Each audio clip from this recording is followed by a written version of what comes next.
Donc là, vous faites les sandwichs, c'est bien ça? Oui. Ok. C'est du pain bagna. Ah ok, d'accord. Ouais. Version chambellan. Version chambellan, Okay. spécial chambellan. Qu'on ne trouve qu'à chambellan. Voilà. Et tout ça, c'est sans gluten?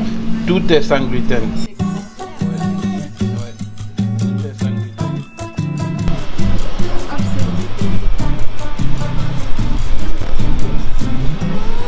Ben voilà, on est où? On est chez Chambellan, la pâtisserie boulangerie sans gluten.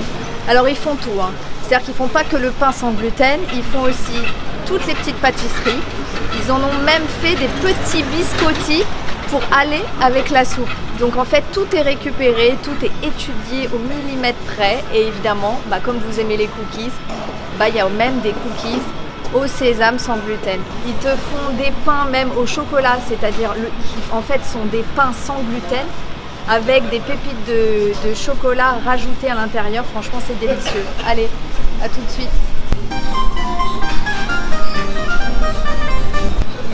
Donc là, on a les fameux cookies vegan chocolat sésame. Pour ceux qui veulent éviter les produits laitiers qui sont juste ici. Les cookies aussi sont pas bons. Et là, il y a les fameux éclairs. Ouais, c'est ça. La tarte myrtille, là que tu vois là, elle est vegan aussi.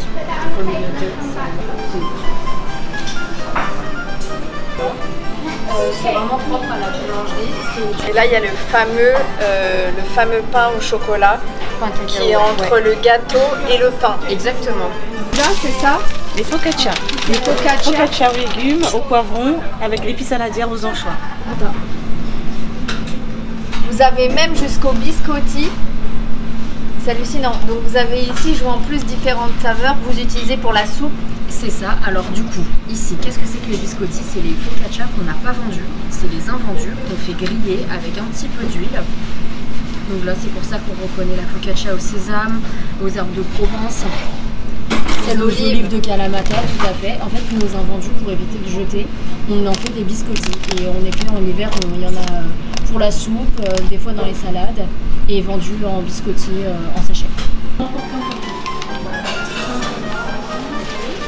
Là, c'est de la farine de riz sarrasin.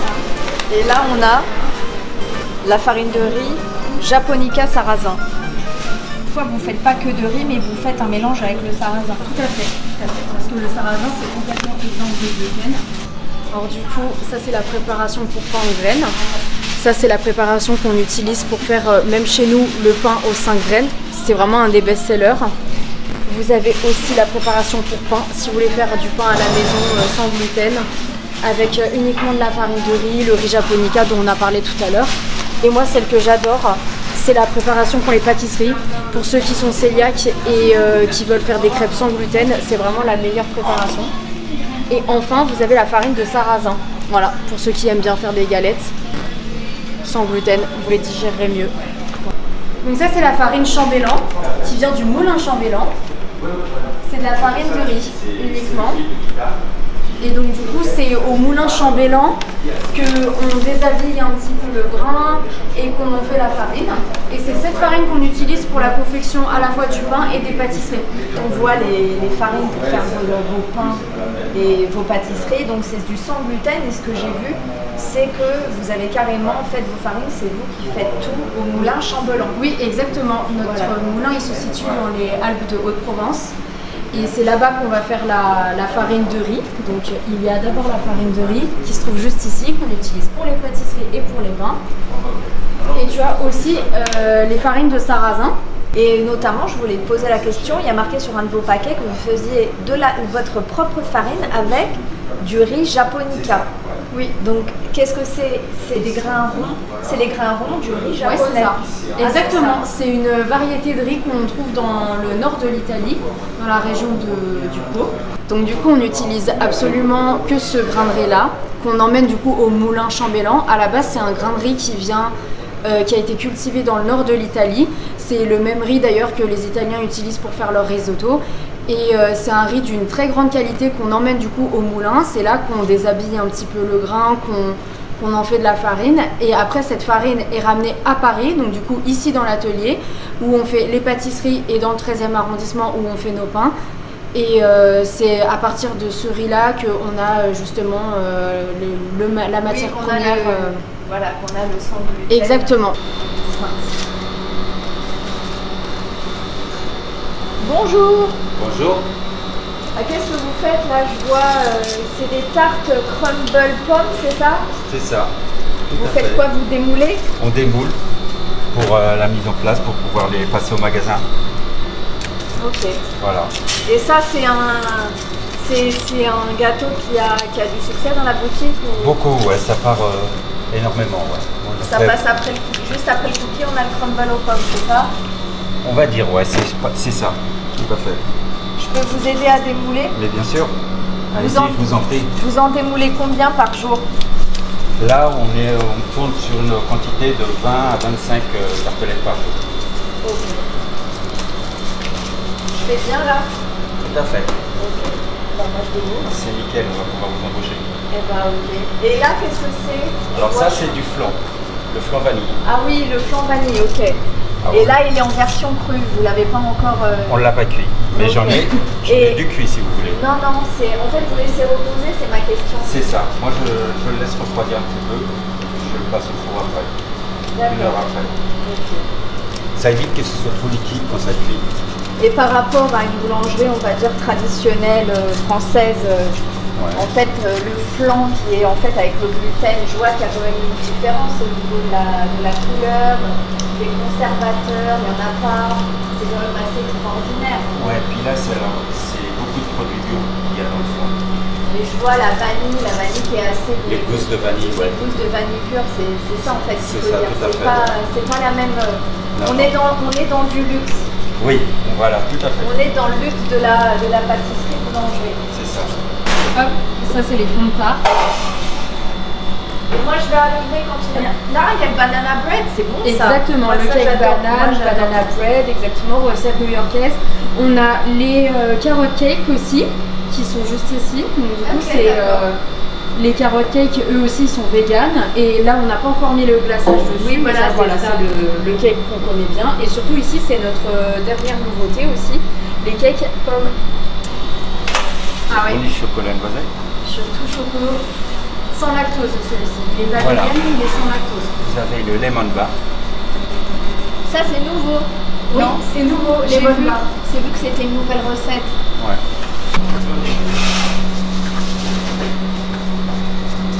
L'atelier cookies, c'est ça. Bah là je vois que tu as plein de cookies. C'est des cookies, on est quand même dans une boulangerie où en fait tout est sans gluten. Il faut bien le répéter parce que c'est quand même assez rare en France. Voilà, et c'est ce que je voulais faire découvrir aux gens. Moi, bon bah, tu m'as proposé de faire quelques cookies. En fait, chaque cookie, en fait, quelle est la compo? Parce que tu m'as dit que c'était des cookies vegan. C'est ça. Cookie vegan, là il y a margarine, donc pas de beurre. Ok, il n'y a Et pas de beurre. Ah, il n'y a pas de beurre, pas d'œuf. C'est ça. Et Ok. il y a farine de riz, donc sans gluten. Vous remplacez le beurre par quoi? Bah, on remplace pas vraiment le beurre, entre guillemets, vu qu'il y a de la margarine. Ouais.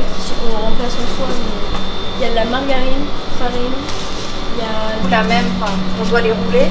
Là, c'est fait à la main, et là, on a la machine derrière nous. Ah, et c'est une machine qui fait tout. C'est ça. Vous avez plus besoin. Mais tu restes quand même un peu quand même Oui, un artisanal. petit peu. Ok. Bah écoute, merci. Bah voilà, qu'est-ce qu'on va faire aujourd'hui? Bah on va faire du pain.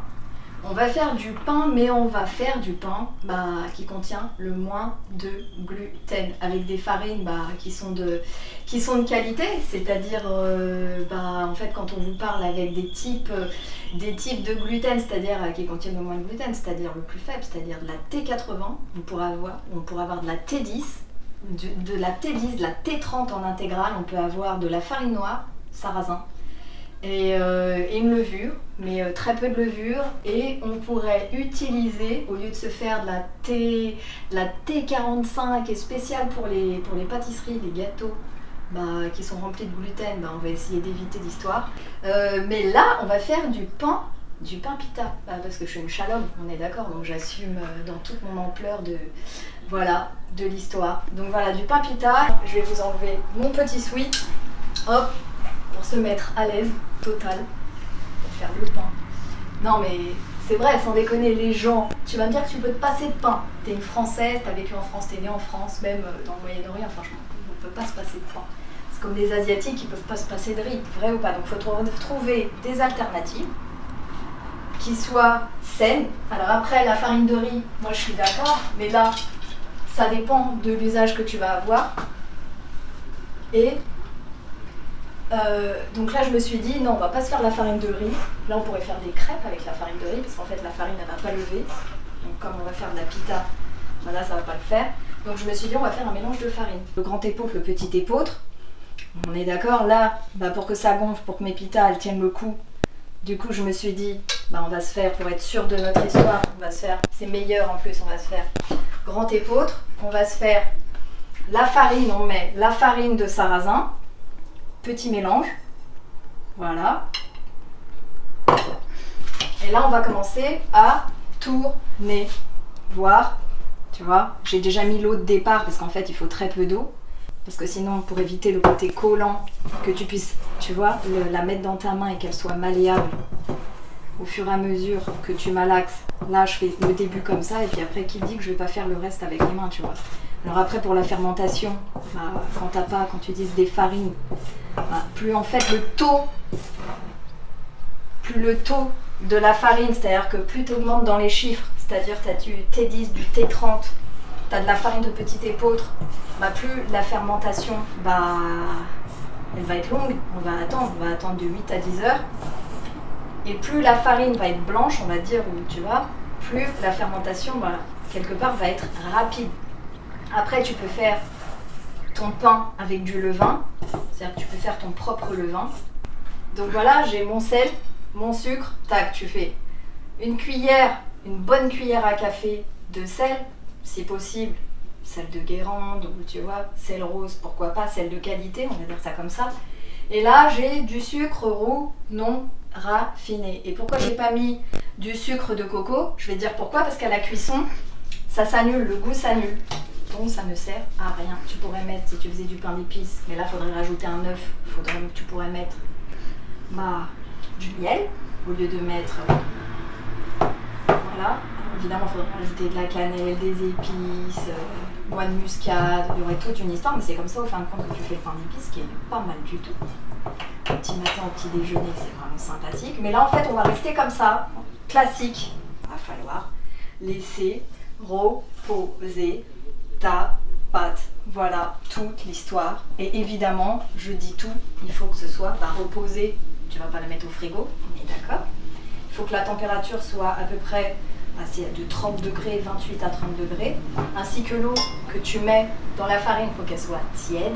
Ça aide. Pour la fermentation, ça aide beaucoup. Voilà, tout est dit. Donc voilà, moi je suis pas là pour te vendre de la farine, on est d'accord, mais je suis là pour te vendre du vegan, du sans gluten, tout ce qui est en rapport avec la santé, le naturel. Moins la graine est trafiquée, plus il y a de son à l'intérieur, plus ta farine, bah, elle va être naturelle, elle va être bonne pour le transit, la santé, plus ça va être nourrissant, rempli de vitamines. Et tu vas être au top. Et des fois, tu peux manger juste un morceau de pain.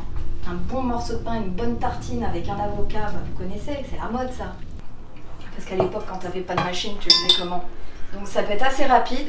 Normalement, tu fais ton pain quand tu connais. Alors, il y en a qui vont avoir tout pour mesurer. On est d'accord? Moi, je ne mesure pas. Je mesure avec ma tête, avec mon instinct, avec ce que j'ai l'habitude. Et je sens, je ressens. Et en fait, c'est ça. À chaque fois, les gens, ils utilisent des machines dans tous les sens. Et après, quand on leur dit non, il n'y a pas de machine, ils sont complètement perdus. Vrai ou pas? Donc voilà. Donc je me suis dit, comme d'habitude, j'ai toujours fait comme ça. Toute ma cuisine, les gâteaux, tout. J'ai toujours improvisé l'histoire. Même quand je vous parle, j'ai pas vraiment réfléchi à ce que j'allais vous dire. On est d'accord. Le fond est là. La forme, on ne sait pas. Et c'est ça qui est intéressant. C'est à chaque fois, si on enlève le côté naturel, quand vous faites des vidéos avec 50 000 caméras autour, des lampes dans tous les sens, bah c'est plus intéressant parce que tu as le côté improvisé qui est vraiment sympa. Donc voilà, l'histoire est là. Donc on a notre pâte. On va laisser reposer. Tu vois, elle est onctueuse. Tu vois, elle colle pas trop. Si tu regardes, tu vois, elle est là. Et comme j'ai utilisé une farine qui n'a pas trop de gluten, du coup elle va être beaucoup plus liquide. Si tu utilises la farine avec du petit épeautre, à l'intérieur ça va être jaune, tu vois, quand ça va prendre la cuisson et que le pain va sortir. Je vous donne un petit cours au niveau du pain parce qu'il y en a plein qui ne savent pas.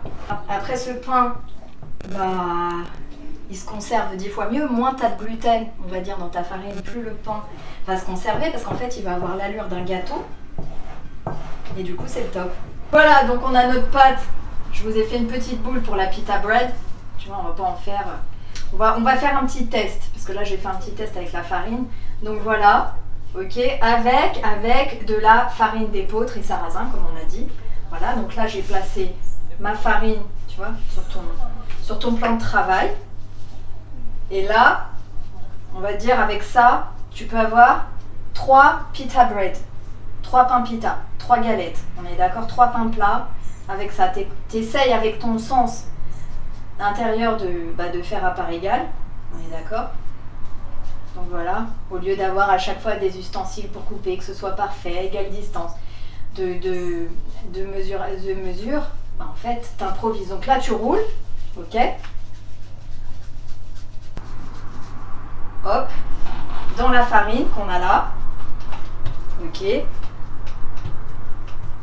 Là déjà, tu peux déjà commencer à créer ton cercle. Ta galette, tu vois, ton pain plat, hop. Tu utilises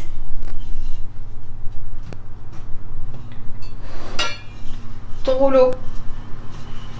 En essayant d'avoir à peu près des parts égales et que ça fasse un joli cercle.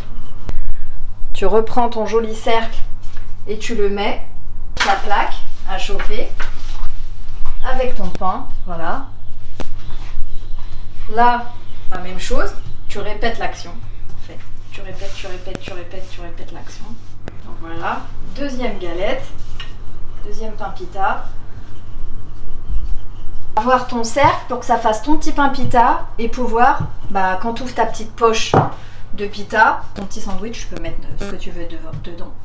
C'est-à-dire que ce soit des pommes confites, tu vois.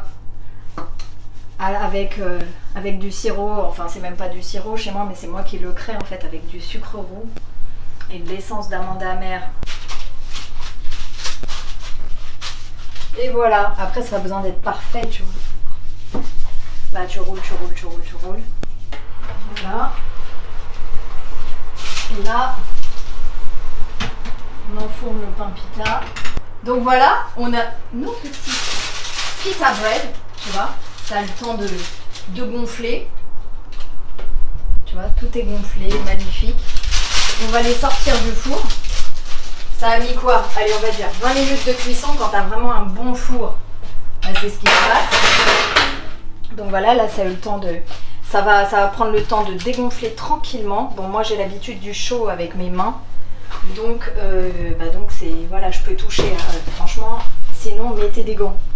Franchement, mettez le gant de cuisson pour vous protéger. Moi, j'ai tellement l'habitude que voilà, on attend que ça dégonfle et on va se déguster ça avec, je vous ai dit, on va se faire une tarte à thym en pita.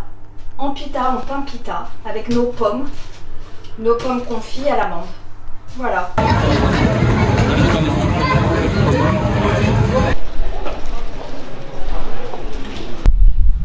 Donc voilà, bah écoute, on a notre pain pita en mode tarte à thym avec les pommes comme je vous ai dit. Bah voilà, et là, qu'est-ce qu'on va se rajouter? On va se rajouter de l'amande, des pures amandes pilées. Donc voilà, j'ouvre le pot, je vous montre la consistance. Donc tu vois, c'est que des amandes pilées, tu as juste à mettre des amandes. Si tu as un bon mixeur hyper puissant, t'as rien besoin de rajouter, les amandes en fait ça fait une crème.